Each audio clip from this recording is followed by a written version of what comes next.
गम bleeding ये बहुत ही common समस्या है। मसूड़े से खून आना, अगर मैं अपने डिपार्टमेंट में 100 पेशेंट को देखता हूँ तो कम से कम 50 से 60 पेशेंट ऐसे होते हैं जिनको कि गम ब्लीडिंग का समस्या होता है, या उनका कंप्लेन ही होता है कि डॉक्टर साहब मुझे मसूड़े से खून आता है। ये खून कब आता है? जो कॉमन है, अगर आप एप्पल या कोई भी हार्ड फ्रूट्स लेते हैं तब आता है, या ब्रश करते हैं तब आता है। बट इसका एक और अलग एस्पेक्ट भी है। जैसे गम ब्लीडिंग में या किसी तरह के ब्लीडिंग में 2 पार्ट होता है, एक है सिस्टेमिक डिजीज और एक है लोकल फैक्टर।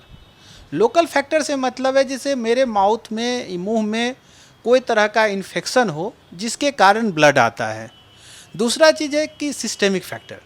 सिस्टेमिक फैक्टर का मतलब है कि किसी तरह का ब्लीडिंग डिसऑर्डर है जिसके कारण शरीर में ब्लड आ सकता है कहीं सी पार्ट से, बट वो सबसे कॉमन साइट मुंह होता है, माउथ होता है, ओरल कैविटी, जहाँ जिंजाइवा सबसे ज़्यादा, जिंजाइवा को ब्लड सप्लाई होता है। खून का सप्लाई अधिक होगा तो वहाँ ब्लीडिंग टेंडेंसी भी ज़्यादा होगा। मैं थोड़ा सा और अभी डिटेल करना चाहूँगा। जैसे लोकल फैक्टर में क्या है कि अगर आप दांतों की सफाई अच्छे से नहीं करते हैं, ब्रशिंग अगर कॉम्प्रोमाइज है, तो आपके दांतों पर एक लेयर, पीला कलर का लेयर आ जाता है जिसको हम लोग कैलकुलस कहते हैं। उसके कारण मसूड़े में इन्फेक्शन होता है, मसूड़े में रेडनेस आता है और ब्लीडिंग होता है। ये एक लोकल कॉज है जो बहुत कॉमन है। इसीलिए मसूड़े की बीमारी का ध्यान रखना, मसूड़े में किसी तरह का एबनॉर्मलिटी हो उस पर ध्यान रखना बहुत ही ज़रूरी होता है। और इसके लिए हम डेंटिस्ट टाइम टू टाइम में ट्रीटमेंट देते हैं या पेशेंट को बोलते हैं कि आप टाइम टू टाइम चेकअप कराइए।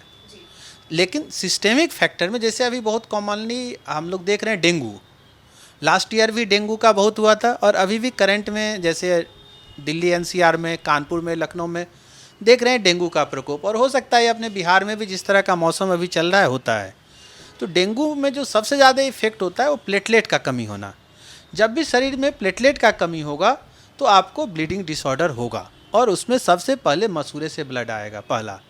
दूसरा प्रॉब्लम जो होता है आपको हीमोफीलिया। किसी पेशेंट को हीमोफीलिया है तो उसमें ब्लीडिंग टेंडेंसी ज़्यादा होगा।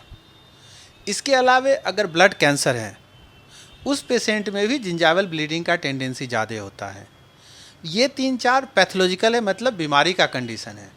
लेकिन इसके साथ एक फिजियोलॉजिकल चेंज भी होता है। जैसे गर्ल्स में, स्पेशली टीन एज लड़कियों में, जब मेंस्ट्रुअल साइकिल शुरू होता है तो उस टाइम ब्लीडिंग टेंडेंसी ज़्यादा होता है, उसमें मसूड़े से खून आता है। तो एक प्रेगनेंसी और प्यूबर्टी, महिलाओं में स्पेशली प्रेगनेंसी और प्यूबर्टी के टाइम में ब्लीडिंग टेंडेंसी ज़्यादा होता है, मसूड़े से ब्लड आता है। तो हमें इसको डिस्टिंग्यूश करना पड़ेगा, हमें इन दोनों बात को अलग अलग समझना होगा कि कब हम समझें कि सिस्टेमिक डिजीज के कारण है, कब हम समझें कि मसूड़े में लोकल फैक्टर, मतलब जो मुंह की गंदगी है, मुंह की सफाई सही से नहीं होने के कारण हो रहा है। इन दोनों को हमें डिस्टिंग्यूश करने की ज़रूरत होती है और इसे समझने की ज़रूरत है। डॉक्टर साहब, जैसा अभी आपने कहा कि कभी कभी मुंह की सफाई में लापरवाही करने की वजह से जो है मसूड़ों से खून आने की समस्या हो सकती है, लेकिन क्या कभी ऐसा भी हो सकता है कि कोई ज़्यादा ब्रश कर रहा हो, ओवर ब्रशिंग के चक्कर में ये गलती हो जाए और उससे मसूड़ों से खून आए? देखिए, मसूड़े से खून आना या कोई भी तरह का मसूड़े का डैमेज, इसको हम लोग कई क्लास में बांटते हैं। तो जो फिजिकल डैमेज है वो बहुत बार ऐसा होता है कि दांत तो साफ़ है लेकिन आप इतना फोर्सफुली ब्रश कर रहे हैं या हार्ड ब्रश यूज कर रहे हैं जिसके कारण की ब्लीडिंग टेंडेंसी ज़्यादा हो जाता है।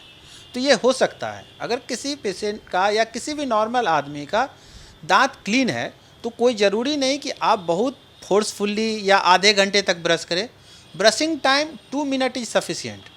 लेकिन 2 मिनट में क्या है, टेक्निकली अच्छे तरीके से ध्यान से आप अपने दांतों की सफाई करें तो आपको ऐसा नहीं होगा कि ब्रश करने से ब्लड आएगा।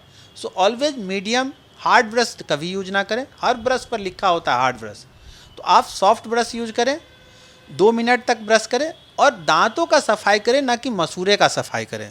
जब मसूड़े पर आप डालेंगे तो प्रेशर आएगा, ब्लीडिंग होगा।